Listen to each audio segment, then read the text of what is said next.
ഒരാളുടെ മുമ്പിലും കൈനീട്ടാതെ അന്തസ്സോടെ അഭിമാനത്തോടെ ജീവിക്കാനുള്ള ഒരു ജോലി, സന്തോഷത്തോടെയും സമാധാനത്തോടെയും കഴിയാനുള്ള ഒരു വീട്, ഇങ്ങനെ തുടങ്ങി നമ്മുടെ കുഞ്ഞു കുഞ്ഞു ആഗ്രഹങ്ങൾ.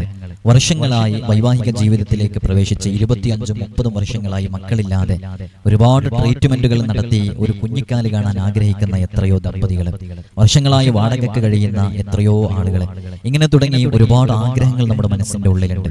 ഈ ആഗ്രഹങ്ങൾ നേടിയെടുക്കാൻ ഭൗതികമായി നോക്കുമ്പോൾ അതിനൊരുപാട് തടസ്സങ്ങൾ കാണുന്നു.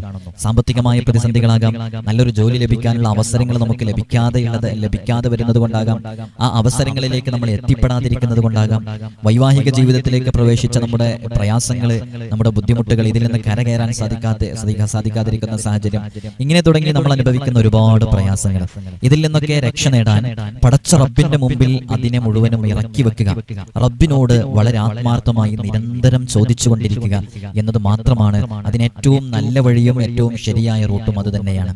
നമ്മൾ റബ്ബ് സുബ്ഹാനഹു വ തആലക്ക് മുമ്പിൽ നമ്മുടെ പ്രയാസങ്ങൾ ഇറക്കി വെക്കാൻ വേണ്ടി ശ്രമിക്കുക. നിങ്ങളെല്ലാം നിദ്രയിലാകുന്ന സമയം, മനുഷ്യരെല്ലാം കരിമ്പടം പുതച്ചുറങ്ങുന്ന ആ സമയമുണ്ടല്ലോ, പടച്ച റബ്ബും നീയും മാത്രം അറിയുന്ന ആ സമയം, ആ ഒരു സമയം നീ വളരെ നേരത്തെ തന്നെ ഒരു 4 മണിക്കോ 3:45 എഴുന്നേറ്റ് ശുദ്ധിയോടുകൂടെ കുളിക്കാൻ പറ്റുമെങ്കിൽ കുളിച്ച്, അല്ലെങ്കിൽ കഴിയുന്ന രൂപത്തിൽ ശരീരം മുഴുവനും ശുദ്ധിയാക്കി നല്ല വസ്ത്രം ധരിച്ച് നല്ല സുഗന്ധപൂരിതമായിട്ട് നീ ഖിബിലയിലേക്ക് ഒരു മുസല്ല വലിച്ചിട്ട് നീ നിന്റെ പ്രശ്നങ്ങൾ ആ റബ്ബിന്റെ മുമ്പിൽ ഇറക്കി വെക്കാൻ വേണ്ടി തയ്യാറാകുന്ന ഏതെങ്കിലും ഒരു സന്ദർഭം നിന്റെ ജീവിതത്തിലേക്ക് കടന്നു വരുന്നുണ്ടോ?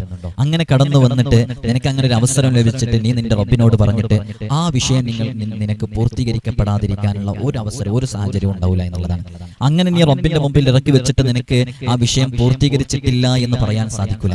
കാരണം പടച്ച റബ്ബ് അറിയുന്നുണ്ട്. നീ റബ്ബ് നിന്നോട് പറഞ്ഞത് ഉദ്ഉനി അസ്തജിബ് ലക്കും, നീ ആവശ്യമുള്ളതൊക്കെ ചോദിക്കുമ്പോൾ ഞാനത് നൽകും. എത്രയോ ആളുകൾക്ക് അല്ലാഹു സുബ്ഹാനഹു വ തആല നൽകിയിട്ടുണ്ട്. നിനക്ക് വിധിച്ചതാണോ അത് നിനക്ക് ലഭിച്ചിരിക്കും എന്നുള്ളത് തീർച്ചയാണ്. നിനക്ക് വിധിച്ച എന്തുണ്ടോ അത് റബ്ബ് സുബ്ഹാനഹു വ തആല ചോദിച്ചാൽ നൽകും എന്നുള്ളതാണ്. ചോദ്യം കുറഞ്ഞിരിക്കുന്നു എന്നുള്ളതാണ് വലിയ പ്രയാസകരമായിട്ട് ഓരോരുത്തരും മനസ്സിലാക്കേണ്ടത്. നമ്മുടെ ഭാഗത്ത് നിന്നുള്ള ചോദ്യങ്ങൾ വളരെയധികം കുറഞ്ഞിട്ടുണ്ട്. ഓരോരുത്തരും ചിന്തിച്ചു നോക്കും. നമുക്കൊരു വീടില്ലാത്ത വിഷയം വന്നിട്ട്, നമുക്കൊരു രോഗം വന്നിട്ട്, നമുക്ക് നമ്മുടെ മകളുടെ വിവാഹവുമായി ബന്ധപ്പെട്ട വിഷയം വന്നിട്ട്, എന്നാൽ പലരും പറയുന്നുണ്ടാകും ഞാൻ എത്രയോ എല്ലാ ദിവസവും റബ്ബിനോട് ചോദിക്കുന്നുണ്ടെന്ന്. അത് ഒരു പക്ഷേ അതിന്റെ ഏറ്റവും ആപ്റ്റ് ആയിട്ടുള്ള സമയമായിട്ടുണ്ടാകൂല, ഏറ്റവും ആപ്റ്റ് ആയിട്ടുള്ള സമയം ആയിട്ടുണ്ടാകൂല എന്നുള്ളത്. അപ്പൊ ഏറ്റവും നല്ല കാര്യം ഏത് സമയത്ത് നൽകണം, അത് എപ്പോഴാണ് നൽകേണ്ടത്, അത് ഏത് വർഷത്തിൽ, ഏത് ദിവസത്തിൽ, ഏത് സമയത്താണ് അവന് ലഭിക്കേണ്ടത് എന്ന് കൃത്യമായി അറിയുന്നവനാണ് റബ്ബ് സുബ്ഹാനഹു വ തആല. അപ്പൊ അല്ലാഹു സുബ്ഹാനഹു വ തആല അത് നൽകും. അല്ലാഹു ഒരിക്കലും നിരാശയാക്കൂല എന്നുള്ളതാണ്. അള്ളാഹുവിന്റെ റഹ്മത്തിനെ തൊട്ട് ഒരിക്കലും നിരാശ ഉണ്ടാകാൻ പാടില്ല, ആശയറ്റ് ജീവിക്കാൻ പാടില്ല. എപ്പോഴും പ്രതീക്ഷയോടുകൂടെ ജീവിക്കും. കൂടെ ആ പ്രതീക്ഷ പോയി.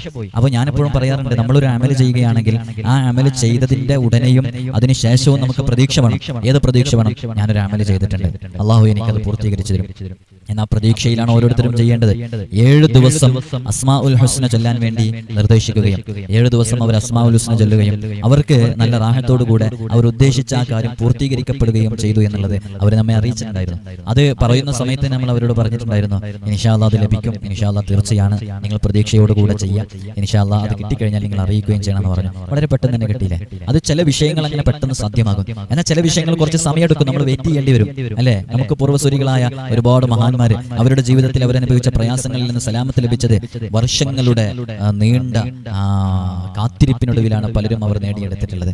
അപ്പൊ അങ്ങനെ പ്രതിബന്ധങ്ങളും പ്രയാസങ്ങളും ബുദ്ധിമുട്ടുകളൊക്കെ ഉണ്ടാകും. കാരണം ഇത് ദുനിയാവാണ്. ഈ ദുനിയാവിന് അല്ലാഹു സുബ്ഹാനഹു വ തആല ഒരു തരി പോലും വില നൽകിയിട്ടില്ല എന്നുള്ളതാണ്. ഇവിടെയുള്ള ജീവിതം വളരെ കുറഞ്ഞ സമയം മാത്രമാണ്. അതുകൊണ്ട് പ്രതീക്ഷയോടുകൂടി റബ്ബിനോട് എപ്പോഴും ചോദിക്കുക എന്നുള്ളതാണ് ഉണ്ടാകും. നമ്മളിവിടെ പറയുന്നത് വിശുദ്ധ ഖുർആനിന്റെ ആയത്തുകളെ കൊണ്ട് മാത്രം ചെയ്യുന്ന അമലുകൾ.